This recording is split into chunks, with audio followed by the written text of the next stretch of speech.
श्री गोवर्धन पर्वत भी बोले श्री राधा राधा।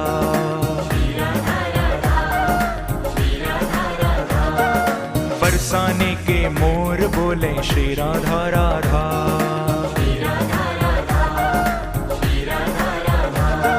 श्री राधा राधा, श्री राधा राधा।